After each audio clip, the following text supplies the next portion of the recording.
I was standing in the middle of my own birthday party, holding a glass of water because he would decided I would had enough wine, when I realized I did not recognize a single face in the room. There were 12 people there, and every one of them was his friend, his colleague, or his sibling. My best friend of 15 years was not there. My sister was not there. I had not seen them in 6 months. I looked at him, laughing at a joke across the room, and the chill that went down my spine was not from the AC. It was the sudden, sickening realization that he had not just joined my life. He had replaced it. How did I get here? How did a 32-year-old woman with a career and a tight, knit family end up a stranger in her own living room? It did not happen with a bang. It happened with a whisper. We met on a rainy Tuesday at a bookstore 3 years ago. Liam was older, established, and had this calm, grounding energy that felt like a safe harbor. At 32, I thought I was too smart to be handled. But Liam did not use force. He used concern. 1 month in, I remember telling him about a disagreement I had with my boss. He tucked a hair behind my ear and whispered, "Sweetie, you are so sensitive. You probably just misunderstood his tone. Why do not you let me help you draft your emails from now on? You do not want to make things worse for yourself." It felt like protection. It felt like he was the only one who truly got me. When he suggested I skip my Friday night drinks with the girls because I looked exhausted and needed a night of real rest, I thanked him for being so observant. I did not see the fence being built. I just saw the beautiful garden he was planting around me. At the time, these seemed like the actions of a man who was deeply invested in my well-being. He was helping me navigate a world he claimed was too harsh for someone as pure as me. The fence grew taller by the 6-month mark. I remember the night of Sarah's engagement party. I was putting on my favorite red dress when Liam walked in, leaning against the door frame with a pitying smile. "Are you sure about that outfit, honey?" "It is a bit. Much for a backyard thing. People might get the wrong idea." I felt my confidence wither. "It is just Sarah's place," I said, my voice small. He sighed, walking over to zip up a plain navy shift dress. He would bought me the week before. "I just do not want you to feel embarrassed when you are the only one overdressed. You are not great at reading social cues, remember," he said it so gently, like he was saving me from myself. We did not go to the party. By the time I changed, he would decided he had a migraine and needed me to stay and rub his temple. I texted Sarah a lie about being sick. I felt a pang of guilt, but Liam told me if she was a real friend, she would understand you need rest. She has always been a bit demanding of your time.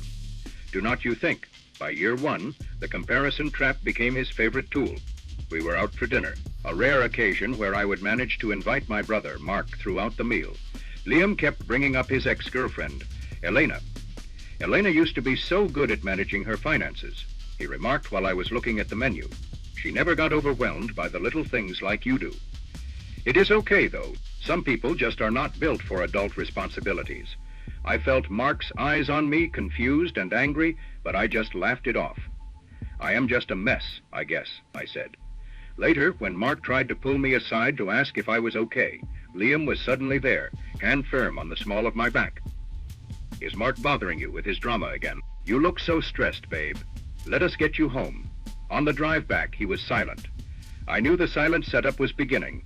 I asked what was wrong, and he just stared at the road.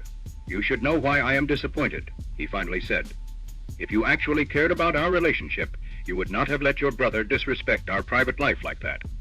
I had not even spoken to Mark for more than 2 minutes. I spent the night apologizing for a crime I did not understand, eventually promising to take a break from Mark until he learned to be more supportive of us. 2 years in, I was a ghost. I worked from home. Liam had convinced me the office stress was poisoning my spirit, and I had not seen my friends in months. Every time I planned something, a covert contract would explode. I would decide to go for a solo walk, and I would come home to Liam sitting in the dark, the TV off. "I thought we were going to cook together tonight," he would say, his voice thick with performative hurt. I never said that. I would argue, my heart already racing in anticipation of the conflict. He would throw his hands up, a look of utter exhaustion on his face. "I should not have to tell you. If you loved me, you would know I had a hard day and needed you here. But you are so focused on your own little world, you cannot see how much I do for you." He made me feel like an incompetent, selfish child who could not navigate a simple Tuesday without his guidance. My hands would shake every time my phone buzzed with a text from anyone but him.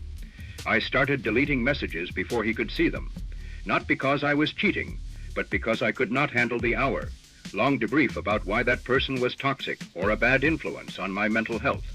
I was trapped in a world of his making, where he was the only source of truth. Looking back with the help of a therapist, I can finally name the weapons he used to dismantle my life.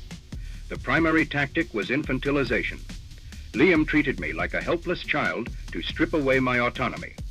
When he said, "You do not understand these things, or let me handle it," he was not being helpful. He was practicing a form of psychological conditioning that makes the victim feel incapable of surviving alone.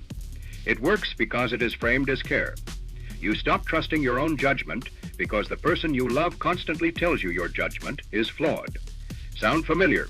Have you ever felt like you had to ask permission for basic adult tasks? That is not love. It is infantilization. Then there was the comparison trap.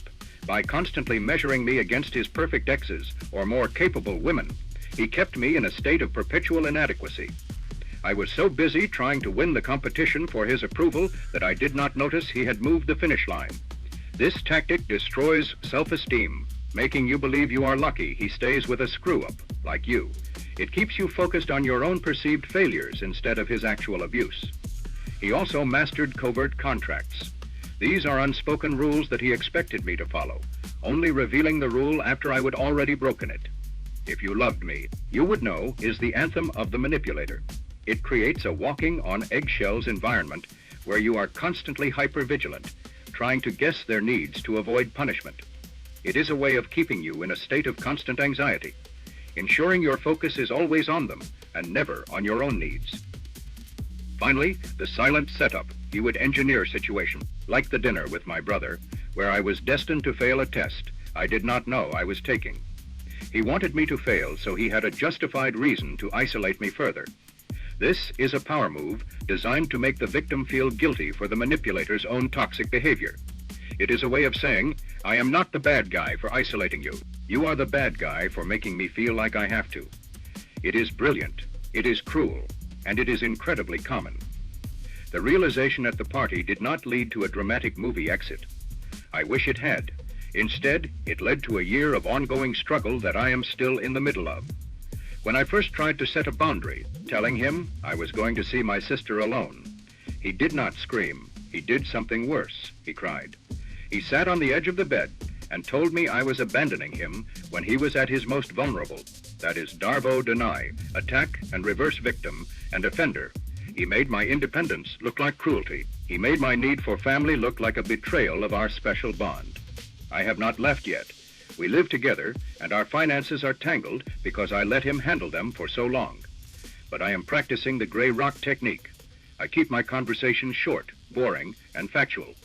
I do not give him the emotional reactions he feeds on. When he tries to compare me to someone else, I just say, "That is interesting," and walk away. I started a secret bank account. I have reached out to Sarah and my brother, admitting everything. They did not judge me. They were just waiting for me to come back. The emotional consequences are heavy. I deal with intense anxiety and a constant inner critic that sounds exactly like Liam's condescending voice. But the fog is thinning. I am documenting every interaction in a hidden journal, so when he tries to tell me that never happened, I have the proof in my own handwriting. It is not a clean break, but it is a slow, steady crawl toward the light. I am learning that I am not a child, I am not a mess, and I am not a mess, and I am not alone. If my story feels like your daily life, please listen. There are 3 red flags you cannot afford to ignore. First, if your partner constantly protects you by telling you that you are too sensitive or incapable of handling life's stresses, they are not your hero, they are your jailer. Second, if you find yourself apologizing for things you did not know were wrong, you are being trapped by covert contracts. Third, if your social circle has shrunk to only include their people, you are being systematically isolated. This is not accidental, it is a strategy to protect yourself. Start with these 3 steps. 1. Reconnect with one person Liam, or your Liam, dislikes. Just one, rebuild that bridge. You need an outside perspective to break the spell. 2. Start the paper trail. Write down what happens immediately after an argument. Manipulators rely on your memory fading and your self-doubt growing, do not let it. 3. Practice the gray rock. Stop explaining yourself. You do not need to justify why you want to see your sister or why you are wearing a certain dress. No is a complete sentence. You do not owe an explanation to someone who uses your words as weapons. Recognizing this pattern does not make you weak. It means you were empathetic enough to be targeted. But that empathy is also your strength. You can rebuild. You can find yourself again. If this resonated with you, if you have felt that chill of realizing you are isolated, share your experience in the comments.